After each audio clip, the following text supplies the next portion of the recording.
What's up, everybody? It is your boy Phil Shocker, the 96 Hedgehog here with our Week 8 APA Indigo Team Builder. You guys are excited? Leave a like if you haven't already. Subscribe if you're new. Join the Phil Shocker crew today because you'll be feeling the king of the crew. Just know that I am very much tired, and I'm going to be very semi-feeling of exhaustion and stuff. Surprisingly, I'm not yawning as much, but watch me say that now. I'm going to yawn like crazy. But yeah. I'm just here to give you guys my week 8 team builder here. We are currently 5-2 plus 13. As of right now, we are the number one ranked team going into week 8, which honestly is an amazing feeling. We've been pretty much having a really decently great season so far, and I'm very much happy. I mean, I wasn't too confident of ish with the team. Even when we made transactions, I still wasn't going to feel that much confident. But this team has really changed after those transactions. We may have lost one game, but we've been picking up the wins. We won 2 of our last 3 games with these transactions, so definitely, I'm excited about that. But we're going against a tough opponent. We're going against Scoot Hawk in the Baltimore Coreos, and they're currently either going to be. I don't think they've played their game yet, so they're either 4-3 or they're 3-4. So they're kind of in a situation these last 3 weeks to really need to pick up the wins to make playoffs, which means they're probably going to try against me unless they lose. If they lose, they're definitely going to be try harding against me. If they win, they probably will still try hard. I still have to really try hard as well because I need to get that 6 win. The 6 win 100% clinches me no matter what. The only way I will get knocked out is if there's head-to-heads where differential is worse or head-to-heads where I've lost. So yeah, enough talking about that. Let's get into this matchup. So going to Scoot's team, he's got Zero Aura, Latios, Mega Blastoise, Corviknight, Terrakion, Crocodile, Florges, Auroras, Raboot, Roselia, and Misdreavus. I don't think Misdreavus really comes. I don't think it's that really good against me. I don't think Roselia comes. Roselia is kind of passive this matchup. Doesn't really do much for him. Raboot is a small potential bring on his end if he really thinks he needs it for a fire type, but I don't think a fire type's really necessary against my type of team I have here, especially with he's got his other pieces. Auroras could potentially maybe show up if he really wants Aurora Veil, Choice Scarf, and everything like that. But again, I got some good ways to kind of counter that and kind of beat it, so I don't really think it is. The reason why I have it over Reboot, though, is because it's more of a likely Focus Sash Aurora Veil set as well, or it could be Focus Sash Explosion, Focus Sash Rocks, whatever he really wants it to be. Florges is definitely something I could potentially see him bring as a way to kind of just stop Dragovish from being able to lock into Outrage potentially, but I think he's got better ways of doing that. And also, it's one of those things that can basically hard wall and hard check any form of Urshifu except Choice Band. Like Urshifu's Choice Band still will do close to 50% on a Florida. So basically, if Florida took a small chip, even with Choice Band in close combat, he would have to be forced to run protect to do anything. So it's definitely something I could still see him bring, but I've got some decently good options against Florida, so it may depend. But for the main 6, I 100 expect that Zero Aura. I'm expecting more so of a not Choice Scarf, probably a Choice Band, maybe Life Orb setup variation, or Choice Band, like I said, it was Zero Aura. I think Roosteriotics Latias is the most easy bring. The only reason if he doesn't go with 3 attacks is if he wants to, you know, do the whole, like, um, what was it? The whole offensive route, because he could run Choice Scarf, he could run Choice Specs, versus my team easily, but I feel like Roost offers a lot of utility for him because I think Psychic, Ice Beam, Aura Spear are his only 3 moves he really needs for my team. Yes, he wouldn't be able to hit my Dracovish super effectively, but I feel like Psychic is way more too beneficial for his team. But then again, he could also just run Dragon Pulse. Actually, yeah, I think he could run Dragon Pulse actually instead of Psychic, because Dragon Pulse would the only thing that he wouldn't be able to touch then is just Slurp as my Slurp up, but he's got decent answers to Slurp up itself. Mega Blastoise, I definitely think comes. It could be a Rapid Spinner option. It could be able to do a lot of different things for him in this matchup as well. I just overall think that there's a lot of versatility that he kind of has right here with it, and I've been currently using Mega Blastoise in the league, and I could definitely tell that this could definitely be a very defensive Blastoise, especially since we have Dragovich. But the good news is about this, Dragovich does not have to worry about a Rocky Helmet Blastoise. So that is very good to know right there. Corviknight definitely think comes if he does not bring Corviknight, if Belly Drum Slurp Up gets out of hand, this man just straight up loses to that. Again, he could potentially bring a choice Scarf Zero Aura to outspeed on Burden. That is something, but that would definitely cripple, in my opinion, the capabilities that Zero Aura has in this game. Terrakion, I think Terrakion probably comes either as a choice ban or a rock polish setup sweeper. I don't know if I see Swords Dance. I could definitely see something like rock move, the fighting move, and then either earthquake to be able to hit. I would probably then think I think rock polish 3 attacks, probably life orb or expert belt is probably his best bring versus my team. He can easily run scarf. I think personally he could run choice band this game. But again, there's a lot of enough things you got over there. I could also see potentially maybe like a Shuckleberry as well, in case he wants to be able to 1v1 Steelix and get the rock polish up, especially if I'm already chipped him out of sturdy range. So there's definitely that as well. And I think Crocodile left because Crocodile is probably going to be his main rocker to use this match instead of Terrakion. And I think we could potentially see Scarf Crook. I could also see something like kind of semi support because of the Intimidate. I could definitely see like knockoff earthquakes, stealth rocks, and probably like either a coverage move or something else. Maybe taunt potentially as well, because he could be like, okay, I know I can kill this Slowking instead of letting him set up a trick room in front of my face. Let me just go ahead and taunt him and then go for the offense. Because he also could just do that with Slurpuff as well. He can taunt Slurpuff and then knock off on the following turn because he can knock. I can still go for belly drum, and if I have enough HP, I basically can just win the game right there. So he can just taunt and then go for free knocks against my entire team. So there's something like that. And I think knockoff spam is very much annoying for my team, but it's something we need nonetheless. So let's go ahead and break down the team we are bringing this week. We're bringing some pretty heat sets this week, I think. First off is obviously Mr. Fish. I think Mr. Fish has like a really good matchup here. We are running Choice Scarf, Adamant Nature, Mr. Fish with that strong jaw, Leech Life, Vicious Rent, Outrage, Earthquake. Earthquake is only there in case maybe I feel like I need it. I don't know what else I could have run. I might look back and see what else I could run, but for right now it's going to be Earthquake. That way I can still be able to lock in on the Zero Aura and hit that thing for super effective damage in case it's faster than me and then revenge it. I have Outrage there because pretty much once Corviknight's gone and there's no Florage, Outrage spam actually hits really, really hard against this team. Leech Life is there because it's be able to be 1v1 both the Crocodile, it's 1v1 in the Latios, and it can 1v1 Blastoise if necessarily needed, unless Blastoise obviously picks up the burn. But again, I don't know if we will even see Scald on that set. Potentially, I could see Water Pulse because of the confusion chances and stuff. Leech, and then Vicious Rend because, there's no real good switches to Vicious Rend, especially since he doesn't have a Water Absorb on his team. 116 HP, max attack, adamant 4 defense, and 136 speed. Now, why am I running 136 speed? It doesn't really do, but you might be thinking to yourself, it doesn't really outspeed much. So what I decided to do is I took a big risk here. Actually, I might change that risk because originally this was creep to outspeed Zero Aura, basically being faster than my Zapdos. What I think I should do is change this speed creep to where I'm faster than max speed Latios, which I'm going to do that off screen. Well, that way I'm faster. I might not be able to run Adamant. I might still be able to, but I won't have as much as bulk as I have right now. So there's that, though. But nonetheless, it's still something to consider. Up next, we're bringing Magneto. Now, I've been kind of in bringing almost defensive Slowking this whole season. So I think, Scoot to think that's what he's going to see. But this week, we are bringing a bit of a physically defensive Slowbro. But this Slowking, But this Slowking, he wants to hit hard this week.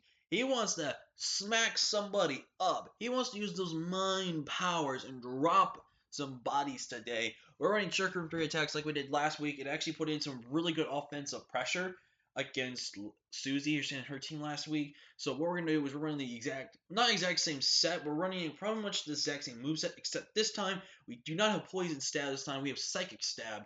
A Psychic Stab hits more harder on her and his team than it does with Poison. Yes, if the Fortress comes, Fortress is a little annoying, but I still do roughly around close to 20 to about 30, guarantee about at least 30 some percent.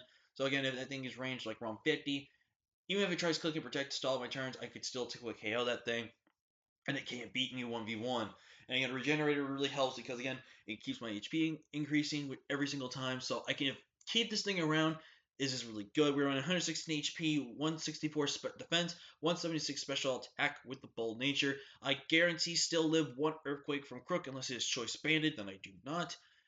And that's the point. If we can keep Crook, we keep this halving, we bring this in. Crook's already chipped down by at least 10%, if not 15% at max.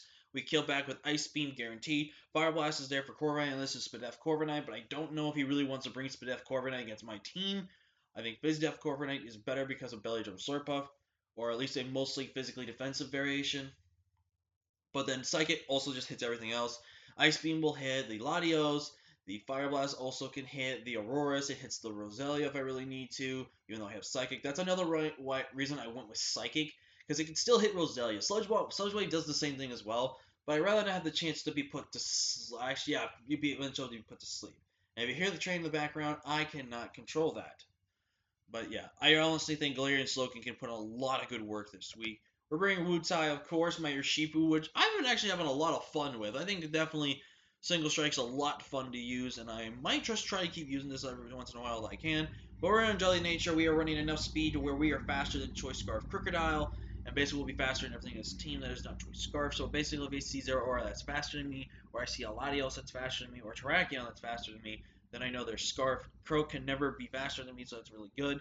We're in 40 in HP, max attack. We are running U-turn for pivoting, close combat, and Wicked Blow as our main stab.